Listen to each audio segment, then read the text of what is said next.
नमस्कार. श्री स्वामी समर्थ. नारायणी स्वयंपाक आणि बरंच काही मध्ये आपलं स्वागत आहे. आज आपण पाहणार आहोत लहान मुलांच्या डब्यासाठी लागणारे झटपट होणारे बटाट्याची कापं. तर त्यासाठी साहित्य लागणार आहे. मी 2 बटाटे घेतले आहेत, मीठ, लाल तिखट आणि तांदळाचं पीठ. तर आपण प्रथम बटाटे स्वच्छ धुवून घेऊ. हे पहा, आता मी बटाटे स्वच्छ धुवून घेतलेत. आता पिलरच्या सहाय्याने मी याची साल काढून गोल चकत्या करून घेणार आहे, काप करून घेणार आहे.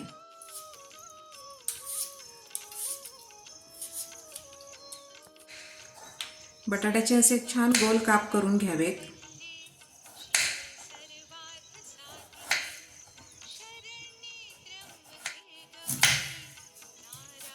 मी कटिंगसाठी ही लाकडी फळी वापरते. याचं कारण म्हणजे प्लास्टिक वगैरे आता बाजारात मिळते, प्लास्टिकचा बोर्ड, पण हे कट करून करून एक असे मायक्रोप्लास्टिक आपल्या पोटात जाऊ शकतात आणि ते आरोग्याच्या दृष्टिकोनातून खूप वाईट आहे. लाकडामुळे त्याची काही आरोग्याला काही हानी होत नाही, म्हणून मी याचा वापर करते. बटाट्याचे असे स्लाइस करून घेतले आहेत. जरा जाड ठेवले ना का कापं खायला छान लागतात. एकदम पातळ पण करू नये वेपर सारखी. आता आपण मीठ घालून ठेवूया. मीठ लावायचं असं आणि एक 10 मिनटं ठेवायचं.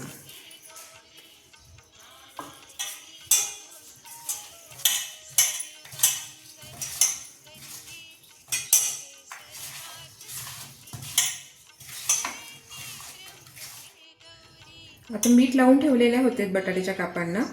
तर आपण मीठ चांगलं लागलेलं आहे. आता आपण ते जरा धुवून घेऊ, कारण बटाट्याला थोडं स्टार्च असतं ते, आणि एक मीठ लावल्यामुळे जे पाणी सुटतं ते निथळून घेऊ आपण. आणि हलकं धुवून घ्यायचं, अगदी घसघसून असं धुवून नाही घ्यायचं. आता मी स्वच्छ धुवून घेतलेत बटाटे, स्वच्छ म्हणजे हलकं घेतलं धुवून. आता चटणी टाकायची आपण. लाल तिखट, आपल्याला किती तिखट आवडतं, आपल्या मुलं किती तिखट खाऊ शकत असतील तर त्या प्रमाणात टाकायचं.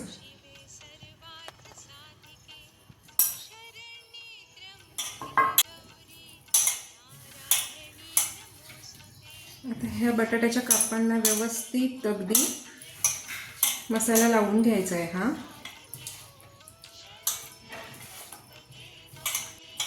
आता सर्व मसाला व्यवस्थित लावून घेतला आहे सर्व कापांना.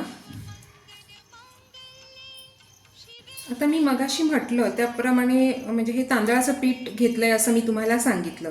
पण हे तांदळाचं पीठ घेतानाच मी काय केलं माहिती आहे का, आपण घावणे बनवतो, कोकणातले घावणे फेमस आहेत बघा.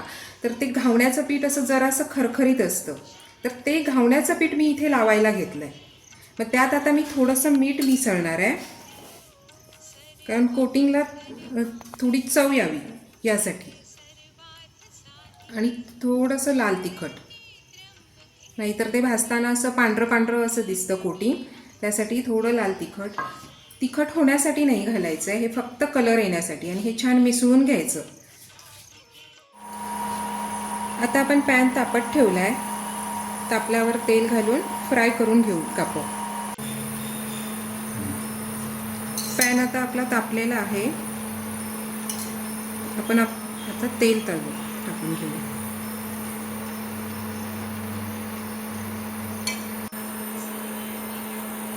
आता तेल तापलेलं आहे, तर हे बटाट्याचे काप आहेत ते आपण हे छान असे घोळवून पिठात फ्राय करायला सोडू.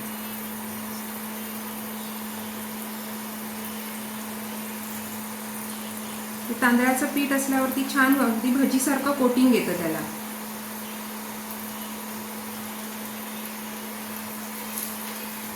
आपण सर्व कापं अशी पॅनमध्ये घातली आहेत. थोडंसं कडेने तेल सोडू, गरजेनुसार सोडायचं. तेल आपल्याला लागेल तसंच सोडायचं, कारण जास्त तेलकट पण व्हायला नको, जास्त ड्राय पण व्हायला नकोत. आणि ते पीस असतात ते व्यवस्थित असे भाजले गेले पाहिजे. त्या बाजूने भाजले आपण परतून घेऊया.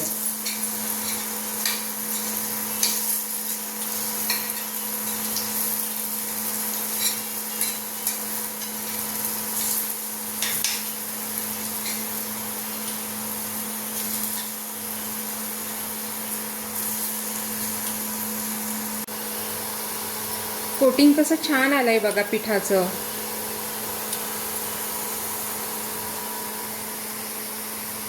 आता दुसऱ्या साईडने पण कापं भाजलेली आहेत, तरी पण आपण भाजलीत की नाही हे आपल्याला कळत नाही ना कधीतरी.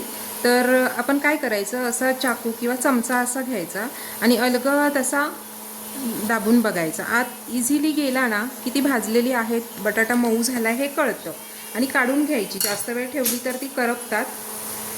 आता तयार आपण कापं ही डिशमध्ये काढून घेतोय. असं एक्स्ट्रा तेल असेल त्यावर तर ते असं निथळून घ्यायचं.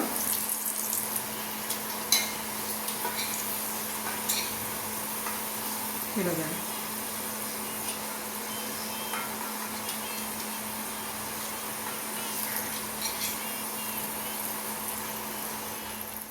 बटाट्याचे काप आपले तयार आहेत. छान खुसखुशीत, चविष्ट असे सर्वांचे आवडते बटाट्याचे काप. तयार आहे आपले बटाट्याचे काप आणि चपाती. बटाट्याचे काप भाकरी बरोबर, चपाती बरोबर किंवा डाळ भात ह्याच्याबरोबर आपण खाऊ शकतो. सर्वांना आवडतात. असं काही नाही की मुलांनाच डब्यात दिले पाहिजेत. आपल्या घरात सर्व आपण आवडीने खातात. असेच वेगवेगळे पदार्थ पाहण्यासाठी पाहत रहा नारायणी स्वयंपाक आणि बरंच काही. धन्यवाद.